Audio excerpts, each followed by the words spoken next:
So let's talk a little bit about the C4. How did I get it? How long have I had it? Let's talk about the specs. So this is a 1996 C4 Corvette LT4 motor, the Grand Sport motor. In 1996, it put out 330 horsepower, 340 pound-feet of torque. Somewhere in the neighborhood of low fives, high fours, 0 to 60. So a decently quick car back in the day, and even now, you know, for what it is. It gets great gas mileage on the highways. When I have it in 6th gear, I'm doing, I don't know, 65 miles an hour. I'm doing probably maybe 1,700 RPM, 1,800 RPM, getting 30 plus miles a gallon. So it's a great highway cruiser. Obviously, if you put your foot in it, that goes away. But it's actually a pretty decent daily drive. This is my daily drive. And I love it. I really do. It's really a great car. I got this car, I believe it was July 27th of this year. So I've had it for what, a month and some change. I got it from a dealership, Frank Boucher Chevrolet. Shout out to Frank Boucher Chevrolet in Racine, Wisconsin. I saw this car online. I was looking for a cheap daily drive, but I wanted a Corvette. I happen to be a Corvette fan. As you can see from my other videos, you can hear that I follow some Corvette enthusiast channels. So you probably could have picked that up, but nevertheless, here's my car. So let's jump into it. Picked this car up July 27th from Frank Boucher Chevrolet, Racine, Wisconsin. I paid somewhere just north of $7 grand for it when it was all said and done, for tax, title, license fees, the whole nine.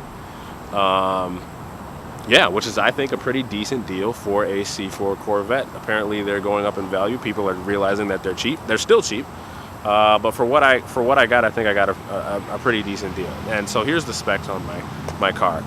You'll notice that it needs a paint job. It's a black car.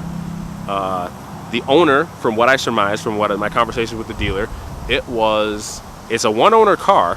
It actually has 50,000 miles on it. When I bought it, it had 48,900 and some odd miles on it, and I ended up putting it up over 50,000 just recently. So 50,000 miles on it now, 48 and some change when I bought it. One owner by a retired police chief who apparently, you know, he didn't want to answer the phone. I was trying to get as much information as I could out of the dealer and what they could find out about this car. But basically, this car has a salvage title, which is one of the reasons why it's so cheap.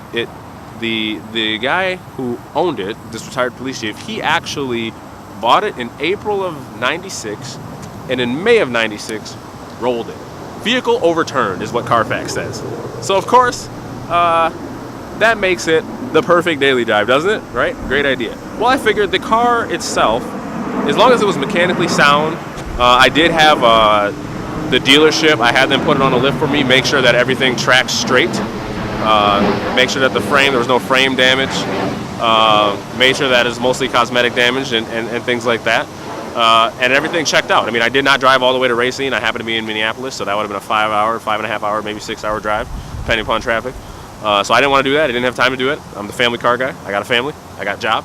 So I don't really have time to make that kind of a trip, and I didn't really want to spend a vacation day on going to a dealership for this particular car. I figured I'd roll the dice, and why not? It's great YouTube material at the very least, right? You have a good story. And that's one of the things I really like about cars like this is, you know, I care about the story. The story is what really matters.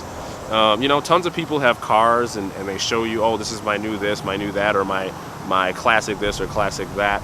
But what really makes a car, in my opinion, what it is and what makes it special is the story behind it.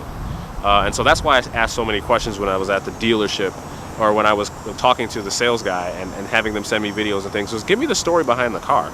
You know, obviously I won't know everything until I get the car, but until then, give me as much information as you have. So here's the story. So like I said, it was owned by one guy the entire time that it was in Wisconsin. It spent its entire life in Wisconsin. Luckily, there's no rust on it. Does need a paint job, as I mentioned earlier. This particular car, like I said, it does have the LT4 motor, which I really like. The extra horsepower, the 6-speed manual. It is a hard top with a removable target top. which I like. I didn't want a convertible. And so this car really is it's pretty much everything that I wanted in a C4. So basically, I go to get this car on July 27th. My wife and I, the dealership meets us about halfway. That would be Tomah, Wisconsin, 2.5 hours from the Twin Cities. So we go out. It's late at night. We're driving back, and we're on our way back. And it's kind of foggy. It's kind of raining a little bit. It's kind of foggy. I hit the windshield wiper button. Nothing. I hear a motor, and I'm like, great. The wipers don't work. They're completely stripped. So I end up having to come to a complete stop because the fog is so terrible. I can't even see. I have to have my wife drive in front of me so I can just follow her taillights because I can't even see. I can't hardly see the lines on the road. It's so foggy. Ultimately, we get over to a gas station, and we pull in, and I pop the hood. I pull up the clamshell hood, which I really like on these C4s. That's one of the things I like is how the clamshell hood comes up. And I discover that, oh, the wipers do work, but it looks like the hood, which looks like it even was a replacement hood, because the original color of the hood, all the paint chips on the hood, you can see there's actually red underneath the black. So it looks like the hood was replaced when the car was rolled. But that being said, the hood looks like it might have been still pushed in. Maybe it was, maybe it was in another accident or in not that good of shape to begin with. And therefore, the leftmost windshield wiper actually gets stuck when you hit the motor, when you hit the wiper button. So you actually have to pull the wiper up so that the connector that holds the arm and the blade together, I don't know what the technical term for that is, but you have to have it kind of pulled out a little bit so that when you shut the hood, the wiper doesn't retract all the way underneath the hood, and then it doesn't come back out when you turn on the wipers. Which, this being a daily drive, I'm going to need my wipers. So that's kind of the story behind this car so far. I do have some plans for this car, and we'll get to looking at listening to how it sounds and things like that. But ultimately, for me, this car is a little too quiet. It doesn't sound horrible, but it's definitely as a lot of C4 owners can attest to, it's not the loudest car in the world, and it doesn't need to be, but it definitely could use a little bit more bass in its voice. It could use a little bit more mojo, or at least sound like it has more mojo. So that's what I plan on doing right away. Is I definitely want to straight pipe it. I'm not really too keen on, obviously I got this car for basically $7,000. I'm not sure I want to spend $1,500 on a Borla exhaust or a Magnaflow or whatever, even though I've heard great things about all of those. That just doesn't make sense, especially obviously being the family car guy. I want to see what can I do, how can I get the most out of this car without going crazy with the budget. I'm willing to spend money where money needs to be spent, but I don't necessarily want to go crazy with the budget. So that's kind of my plan for this car. Also doing some cosmetic things, probably next spring. It is, obviously being that we're basically in the middle of September now. I mean, football season is starting.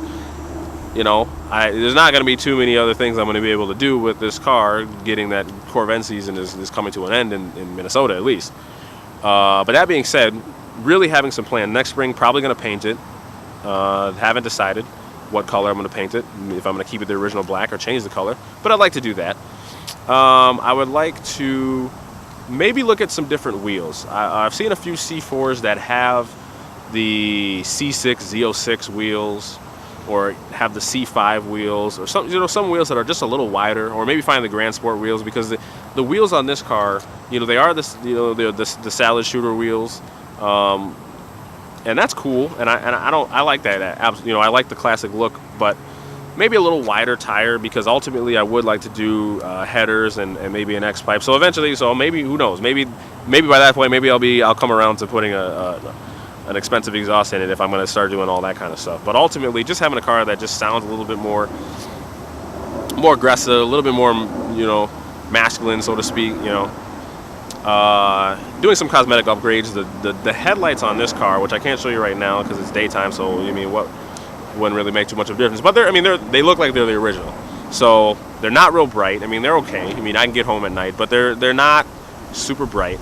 So there's a couple of different sites. I think Corvette Mods being one of them, that has some aftermarket kind of like projector or LED or HID headlights, something of that nature, to replace these headlights, which would be great for me because, you know, I really like a nice bright, who doesn't like a nice bright wide clear view at night, you know, of the road. So, and I've come from cars like, I think, you know, I had a couple Infinities with I had a G35 and an M35, and both of those had, you know, the HIDs, you know, that threw a lot of light out there. So going from that to this car, which has, you know, kind of the old school, you know, halogen that's not real bright, you know, it's not that cool white or anything like that, kind of a more of a old yellow kind of a tint to it, you know, that doesn't really do much for me. So those are kind of my plans, and then some cosmetic things, maybe doing like the smoking of the taillights or something like that. You know, it's not, you know, not anything too crazy, but, you know, maybe experiment with a couple of different looks and see where we go from there. So yeah, so let's start looking at the interior of the car and let's kind of get a closer look, and we'll go from there. So as we get closer to this car, you can see that it does not have the prettiest paint as is right now. The car does not have the prettiest paint. It actually, lots of scratches in the hood. This is what I'm talking about. You've got the scratch here. You can see where the original red, you can see where I broke off the windshield wiper, the leftmost windshield wiper the other day because I was trying to pull it up so it wouldn't get stuck under the hood when you see it is. So yeah, I'm gonna have to replace that. Another place where you can see the red, another obvious place where you can see the red. So it needs a good repaint. So again, you know, maybe that'll be a question out to the channel. What should I be repainting this car come springtime? You see weather stripping on both sides of the car. It needs to be redone.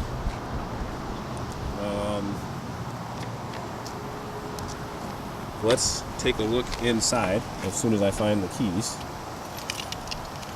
Those will not be the keys. Let's try to find the actual correct set of keys for this car. Here they are. So these guys the previous owner took the liberty to get the little Grand Sport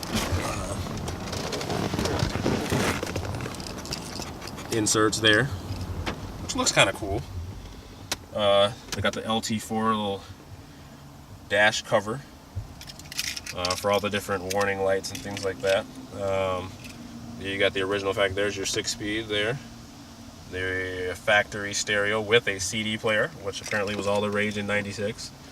One thing I do not like about this car is it does, because we have an airbag, which of course, let's be safe, let's get an airbag, but now we don't have a glove box, and I feel like they could have spent more time engineering to get a glove box there, even though I know they have one back here, which now you can't see because I've got a bunch of stuff back here, but I would appreciate that. But anyway, so that's it for now. I will probably make another video where we're actually going to be driving the car, but right now that's what we have. So I just want to thank you guys for watching. I'm the Family Car Guy signing out for now. Take care. Have a blessed day, guys. Bye.